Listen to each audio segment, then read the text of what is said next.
Hello everyone, मैं STP अपने YouTube channel the sigma success पर आपका स्वागत करता हूं। हम लोगों ने पहले लेक्चर में पढ़ा था लासा क्या होता है, उसकी परिभाषा जानी थी, कैसे ज्ञात करते हैं, दोनों विधियां जानी थी, अभाज्य गुणनखंड विधि और विभाजन विधि। उसके बाद दूसरे लेक्चर में हम लोगों ने पढ़ा था मासा क्या होता है, उसके बारे में जाना था और उसे ज्ञात करने की विधियां जानी थी दोनों। अब आज तीसरे लेक्चर में हम लोग उन दोनों से रिलेटेड क्वेश्चन प्रैक्टिस करेंगे। प्रीवियस ईयर क्वेश्चंस भी इसमें होंगे 2-4, बाकी 18-20 क्वेश्चन प्रैक्टिस करेंगे ताकि आपको वो दोनों अच्छे से कवर हो जाएं, समझ में आ जाए। चलिए स्टार्ट करते हैं। पहला क्वेश्चन ये आपको दिख रहा होगा, 36, 24, 20 का लासा अभाज्य गुणनखंड विधि द्वारा ज्ञात करो। सबसे पहले वीडियो रोक के खुद से ट्राई करना है, उसके बाद सॉल्यूशन देखना है। तो चलिए देखते हैं ये कैसे लगेगा सॉल्यूशन। सबसे पहले इसमें क्या बताया था कि 36, 24 और 20 इन तीनों के अभाज्य गुणनखंड निकालेंगे। कैसे? सबसे पहले अभाज्य संख्याएं कौन सी होती हैं? 2, 3, 5, 7, ये सारी होती हैं। ठीक है, तो सबसे छोटी पहले देखनी है कि 2 से ये विभाजित हो रहा है या नहीं हो रहा है। तो 2 से हो रहा है, फिर से 2 से हो रहा है, 2 नेम 18। अब 2 से नहीं हो रहा है तो 3 से करेंगे, 3 3 9, 3 एकम 3, ये फिर से 2 से 12, 2 चंग 12, फिर से 2 से हो रहा है, अब 3 से। ये तब तक प्रोसेस करनी होती है जब तक कि नीचे 1 ना बच जाए।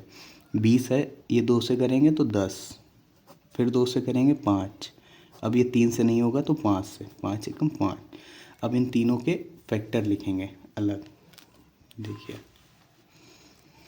36, सबसे पहले 36 के, फिर 24 के, फिर 20 के। 36 के क्या होगा फैक्टर? ये जो इधर ये जो है ये फैक्टर होते हैं, 2 गुणे 2 गुणे 3 गुणे 3।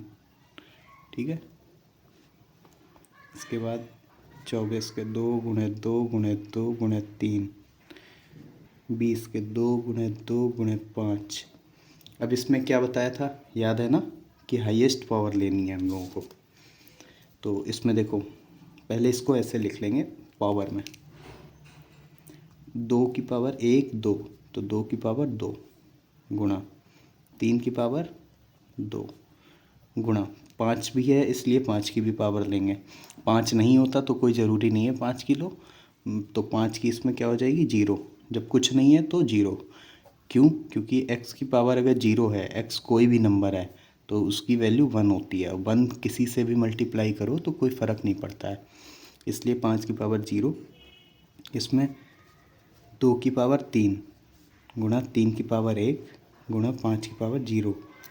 इसमें 2 की पावर 2 1 2 गुणा 3 की पावर 0, ये 3 की पावर 1 है, ये 3 की पावर 0, 5 की पावर 1। तो इसमें हाईएस्ट पावर वाले ले लेंगे। कौन कौन से हैं? 2 की पावर 2, 2 की पावर 3, 2 की पावर 2। तो इसमें 2 की पावर 3 बढ़ा है। इसमें 3 की पावर 2, 3 की पावर 1, 3 की पावर 0, तो 3 की पावर 2। फिर इसमें 5 की पावर 0, 5 की पावर 0, 5 की पावर 1, तो 5 की पावर 1 बढ़ा है। जो हाईएस्ट पावर है वो ली जाएगी। तो इसका लासा क्या निकलेगा? लासा क्या आएगा? 2 की पावर 3 गुणा 3 की पावर 2 गुणा 5 की पावर 1। 2 की पावर 3 क्या होता है? 8 गुणा 9 गुणा 5, 8 पंचे 40 गुणा 9, 9 चौक 36, 360 इसका लासा हो जाएगा। समझ में आया नहीं? दूसरे क्वेश्चन में बोला गया है 7, 14, 35, 28 का लासा भागफल विधि से ज्ञात करो। तो पहला था वो अभाज्य गुणनखंड विधि से ज्ञात करने को बोला गया था, दूसरे में भागफल विधि से ज्ञात करने को बोला गया था। अब देखो इसका सॉल्यूशन करने से पहले जो बच्चे ये सोच रहे होंगे कि ये अभाज्य गुणनखंड विधि और भागफल विधि क्या है, तो उसके लिए पहला और दूसरा लेक्चर देख के तब इसकी प्रैक्टिस करो आके। तो वरना ये इतना समझ में नहीं आएगा, हालांकि समझ में आएगा लेकिन इतना नहीं आएगा। तो उसके लिए पहला और दूसरा लेक्चर देख के तब इस पर प्रैक्टिस करो आके। तो इसका सॉल्यूशन देखते हैं कि सबसे पहले 7, 14, 35 और 28 को एक लाइन में लिख लिया, ठीक है। अब देखेंगे 2 से क्या क्या इसमें डिवाइड हो रहा है। 2 से 7 नहीं होगा तो ऐसे ही उतार लिया 7, 14 हो जाएगा 7, 7 दूनी 14, ठीक है। नीचे भागफल लिखे जाते हैं।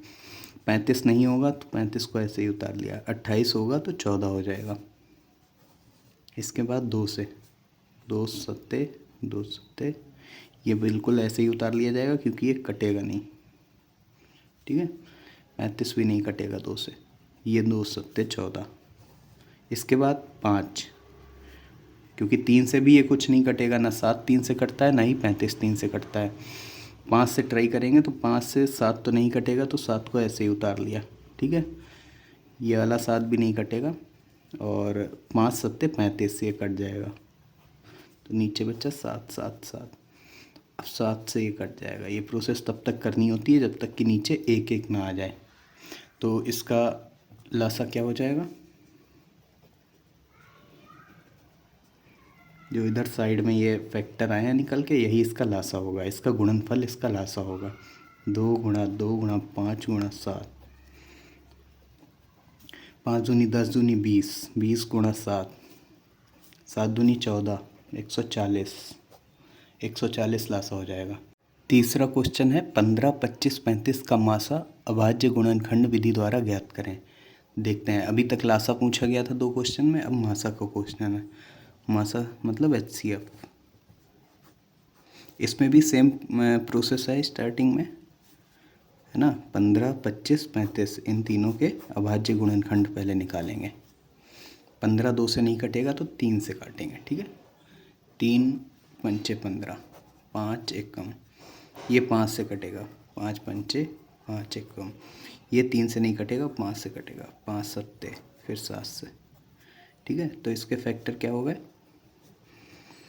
15 के और 25 के और 35 के, 3 हो गए। 15 के हो गए 3 गुणा 5, 25 के हो गए 5 गुणा 5 और 35 के हो गए 5 गुणा 7।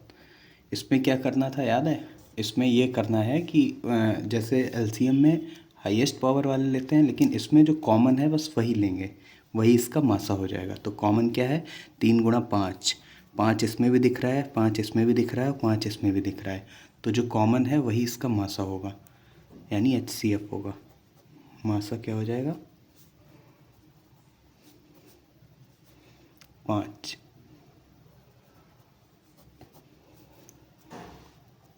ये चौथा क्वेश्चन है, समावर्त क्या है।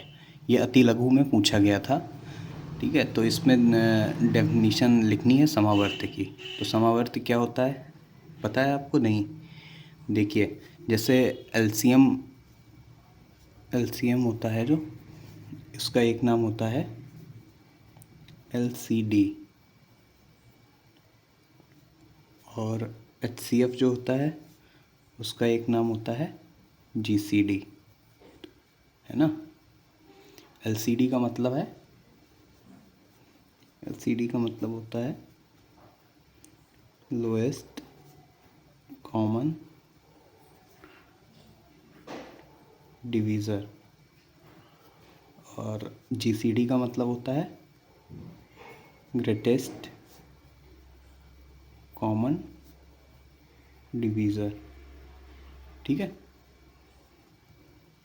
तो ये देखो, जो GCD है इसे मासा बोलते हैं, LCD है उसे लासा बोलते हैं, ठीक है। लासा का मतलब है लोएस्ट और मासा का मतलब है ग्रेटेस्ट। तो इसमें कॉमन क्या है, कॉमन डिवीज़र, इसी को हिंदी में बोलते हैं समावर्त,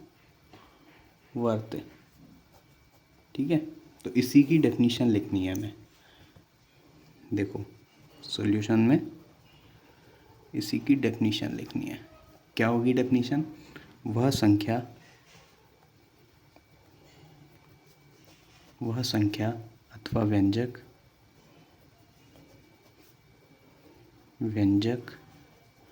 जो दो या दो से अधिक संख्याओं तथा व्यंजकों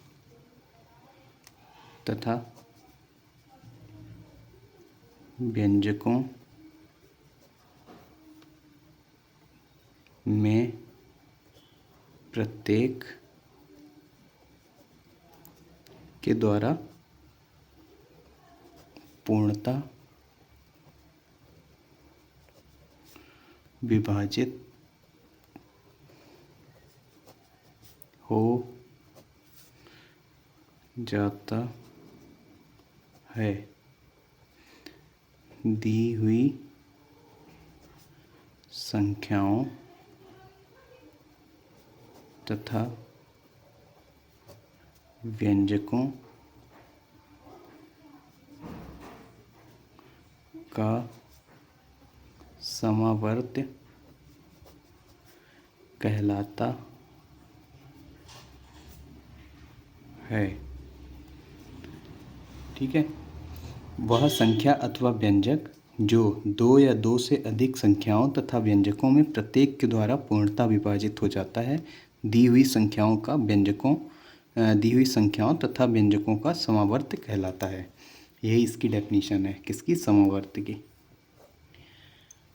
5वां क्वेश्चन देखते हैं। 5वां प्रश्न पूछ रहा है 114, 380 और 133 का महत्तम समावर्त ज्ञात करो। अब इसमें देखो विधि नहीं बताई गई है कि किस विधि से करना है, तो आपका जो मन करे, चाहे तो अभाज्य गुणनखंड विधि से कर लें, चाहे तो विभाजन विधि से। तो मैं आपको विभाजन विधि से करके दिखाता हूँ और आप लोग उसके बाद अभाज्य गुणनखंड से भी ट्राई करना। ये क्वेश्चन जो है आपका 2019 में अति लघु में पूछा गया था, DLED में, अति लघु में 2019 में पूछा गया था। ठीक है, तो इसका सॉल्यूशन देखते हैं। इसमें क्या बताया था? 114, उसके बाद 133 और उसके बाद 380, इन तीनों को लिख लिया। इसमें जो सबसे छोटा है इसे भाजक बनाया, जो उससे बड़ा है उसे भाज्य बनाया, इसे भाग लगाया, तो 114 एकम 114 ही जाएगा। ठीक है, तो बचा कितना? 19। जो बचा है अब इसे भाजक बना लेंगे और जो ऊपर वाला भाजक है इसे भाज्य बना लेंगे, 114। ठीक है, तो 19 का पहाड़ा याद होना चाहिए आपको, 19 छक्का 114। ठीक है, तो इधर कुछ नहीं बचा। तो ये 19 से, अब ये देखेंगे कि 19 से जो बची हुई संख्या है, जो सबसे बड़ी, ये पूर्णतः विभाजित है या नहीं है। तो 380 को भाग लगाएंगे 380 से, तो 0 निगलेक्ट करो और 38 देखो, 19 दूनी 38, तो अब 0 लगा दो, तो ये पूरा इससे विभाजित है। यानी मासा क्या हो जाएगा? मासा क्या बताया था? आखिरी भाजक जो होता है ये 19, यही इसका मासा हो जाएगा। अब यही क्वेश्चन आप अभाज्य गुणनखंड विधि द्वारा ट्राई करना। अब छठा क्वेश्चन देखते हैं हम लोग। छठा क्वेश्चन देखिए, x² - x³ + x² + x का मासा ज्ञात करो। ये क्वेश्चन आपका 2021 में अति लघु में पूछा गया था। डेफिनेशन में हम लोगों ने लिखा था ना व्यंजक, तो ये व्यंजक पे ही आधारित है।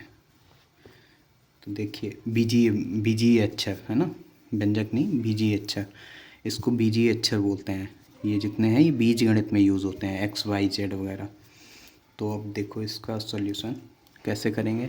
अच्छा, मासा का मतलब पता है क्या होता है? कि गुणनखंड करके उसमें जो कॉमन है वही मासा हो जाएगा। तो सबसे पहले इनके गुणनखंड करेंगे, x² - x, इन दोनों में कुछ कॉमन दिख रहा है, x है ना, x कॉमन ले लेंगे, क्या बचेगा इधर? x² है ना, x की पावर 2 है, तो इधर सिर्फ x बचेगा, यानी x की पावर 1। और इधर x की पावर 1 है तो x बाहर ले लिया तो इधर 1 बचेगा सिर्फ। अब ऐसे दूसरा देखें, x³ plus x square plus x. इसमें देखो क्या कॉमन दिख रहा है, इसमें भी सबसे छोटी घात वाला कॉमन लिया जाता है, x की पावर 1। तो इसमें क्या है, x की पावर 3 है तो 1 बाहर हो गया तो x की पावर 2 प्लस x की पावर 1 कॉमन ले लिया तो x की पावर 1 ही बचा। इधर x कॉमन लिया था तो 1। ये इसके फैक्टर हो गए। अब इसमें देखो कॉमन क्या है ना, ये जो फैक्टर है इनमें कॉमन क्या है, क्या ये पूरा एक है फैक्टर, इसको अलग अलग नहीं गिनना, ये फैक्टर और ये एक फैक्टर है ना, बीच में मल्टीप्लाई है।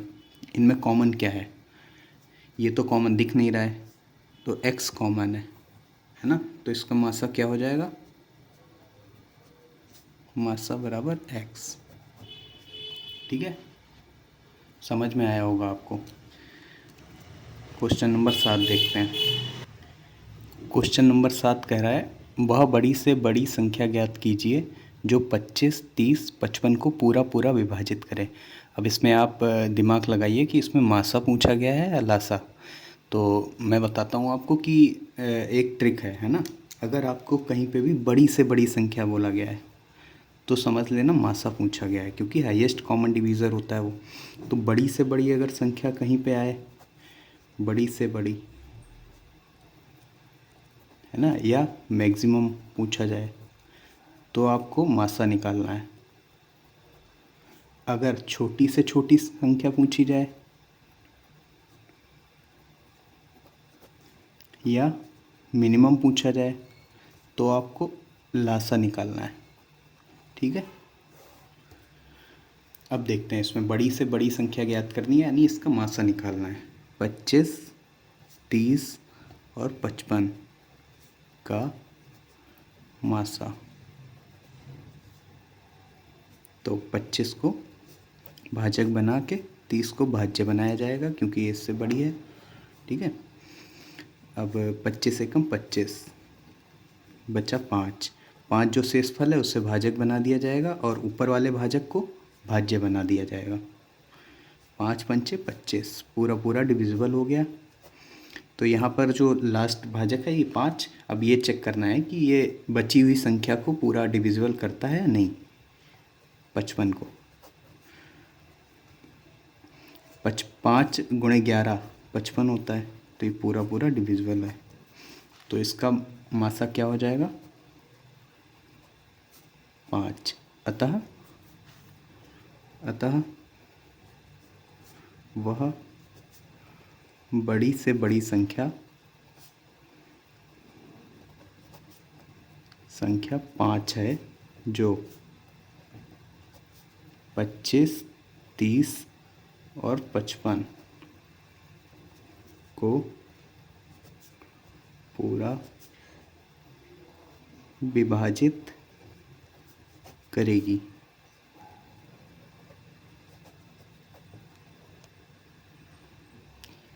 आठवें क्वेश्चन में पूछा गया है 24, 28, 35 से पूर्ण विभाजित होने वाली छोटी से छोटी संख्या ज्ञात कीजिए। तो अब इसमें आप लोग बताएंगे कि इसमें लासा करना है या फिर मासा। अभी ऊपर हमने बताया था ना ट्रिक कि बड़ी से बड़ी अगर कहीं पे आए तो समझ लो कि मासा करना है, अगर छोटी से छोटी आए तो लासा। तो इसमें क्या आ रहा है, छोटी से छोटी संख्या ज्ञात कीजिए, यानी 24, 28 और 35 का लासा निकालना होगा। चलिए देखते हैं। 24, 28 और 35 को एक लाइन में लिख लिया है ना। अब 2 से पहले इसे किया डिवाइड, 12 आ जाएगा, इधर 14 आ जाएगा, ये 35 नहीं कटेगा पूरा पूरा। फिर से 2 से किया, ये 6 आ जाएगा, ये 7 आ जाएगा, 35 नहीं कटेगा 2 से। फिर 2 से किया, 3 आ जाएगा, 7 आ जाएगा और ये 35 नहीं कटेगा। अब 3 से करेंगे, 3 एकम 3, 7 ऐसे ही लिख लेंगे, 35 नहीं कटेगा 3 से। अब इसके बाद में 5 से, 7, 5 सत्ते 35, तो 7 आ जाएगा। अब 7 से करेंगे, 1 1 1 है ना। जब तक नीचे 1 1 1 ना आ जाए तब तक ये प्रोसेस कंटिन्यू करनी है। तो इसके फैक्टर क्या आ गए हैं ये देख लेंगे। जो इसके फैक्टर हैं उनका गुणनफल ही इसका लासा हो जाएगा। तो फैक्टर क्या आ गए हैं देखो, लासा 2 गुणा 2 गुणा 2 गुणा 3 गुणा 5 गुणा 7, है ना। तो 2 दूनी 4 पंचे 20, है ना। 3 दूनी 6 गुणा 7, 7 छंग 42। कैलकुलेशन को आसान बनाने के लिए ऐसे गुणा की जाती है। 42 दूनी 84, 840 हो गया। यही इसका लासा हो जाएगा। और लिखेंगे अतः 840 वह सबसे छोटी संख्या है जो 24, 28, 35 से पूर्णतः विभाजित हो जाएगी। यही इसका आंसर हो जाएगा। ठीक है, नोट कर लीजिए, ये रहा क्वेश्चन। अब नवा क्वेश्चन देखते हैं। इस क्वेश्चन में देखो क्या कह रहा है, कॉपियों की वह छोटी से छोटी संख्या ज्ञात कीजिए जो 3, 6, 12 व 15 बंडलों में अलग अलग किंतु बराबर बांटी जा सके। ठीक है, तो इसमें बताया था ना कि छोटी से छोटी देखो आ गया, तो छोटी से छोटी वाले में क्या करते हैं, लासा ना। तो सॉल्यूशन इसका क्या होगा, 3, 6, 12, 15 का लासा। ठीक है, तो इसको पहले एक लाइन में लिख लेंगे, 3, 6, 12 और 15। फिर वही प्रोसेस 2 से ट्राई करेंगे, 3 नहीं होता है 2 से, 2 3 6, 2 छंग 12, 15 नहीं होता है। अब 2 से फिर से करेंगे, 3 नहीं होता है, 3 नहीं होता है, 3 दूनी 6, ये 15। अब 3 से ट्राई करेंगे, 3 एकम 3, 3 एकम 3, 3 एकम 3, 3 पंचे 15। अब 5 से एकम एकम एकम। ठीक है, तो इसका लासा क्या हो जाएगा, एलसीएम 2 गुणा 2 गुणा 3 गुणा 5, 15 दूनी 30 दूनी 60, 60 इसका लासा हो जाएगा। तो इसमें क्या लिखेंगे, 60 वह छोटी से छोटी संख्या है जो 3, 6, 12 व 15 बंडलों में अलग अलग किंतु बराबर बांटी जा सकेगी। ठीक है, अब 10वां क्वेश्चन देखते हैं और आज का इस लेक्चर का आखिरी क्वेश्चन है। बाकी के 10 क्वेश्चन अगले लेक्चर में कराएंगे क्योंकि ये लेक्चर काफ़ी बड़ा हो जाएगा फिर। ओके, लास्ट क्वेश्चन देखते हैं। लास्ट क्वेश्चन देखिए, वह बड़ी से बड़ी संख्या बताइए जो 90, 108, 126 को पूरा पूरा विभाजित करे। तो इसमें क्या आ गया देखो, बड़ी से बड़ी, है ना। ये ट्रिक बहुत अच्छी है। तो छोटी से छोटी आता तो एलसीएम, बड़ी से बड़ी आता है तो मासा, है ना, एचसीएफ निकालते हैं। तो इसका सॉल्यूशन देखते हैं। अच्छा, जो पिछला क्वेश्चन कराया था 9th वाला, वो आपका 2016 में आ चुका है, ये वाला। बाकी ये वाला क्वेश्चन देखते हैं इसका सॉल्यूशन। तो सबसे पहले क्या करेंगे, 90, 108, 126 का मासा निकालेंगे। अब चाहे तो भागफल विधि से निकाल लीजिए, चाहे अभाज्य गुणनखंड विधि से। तो भागफल विधि से मैं ट्राई करता हूँ और अभाज्य गुणनखंड विधि से आप लोग ट्राई करिएगा खुद से। चलिए, सबसे छोटी संख्या को भाजक बनाएंगे, उससे बड़ी संख्या को भाज्य बनाएंगे। 90 एकम 90, तो इधर क्या बचा 8 और इधर क्या बचा 1, 18। फिर ये जो भाजक था इसको भाज्य बनाएंगे, मतलब और जो शेषफल था उसे भाजक बनाएंगे। तो 18 पंचे 90। अब जो लास्ट भाजक है ये देखेंगे कि बची हुई जो संख्या है 126, ये इससे डिविजिबल होगा या नहीं। तो 18, 126, 18, 126, 18 के पहाड़। अब ये देखेंगे 18 के पहाड़े में 126 आता है या नहीं। 18 छंगा 108, 18 सत्ते 126, ये पूरा पूरा डिविजिबल हो गया। तो इसका मासा क्या आ गया 18। ठीक है, तो वह बड़ी से बड़ी संख्या 18 है जो 90, 108 और 126 को पूरा पूरा विभाजित करेगी। तो आज की वीडियो इसी क्वेश्चन पे ख़त्म करते हैं, क्योंकि फिर बहुत बड़ी हो जाएगी। बाकी के 10 क्वेश्चन प्रैक्टिस अगली वीडियो में कराएंगे। ओके, अभी के लिए इतना ही। Okay, bye bye.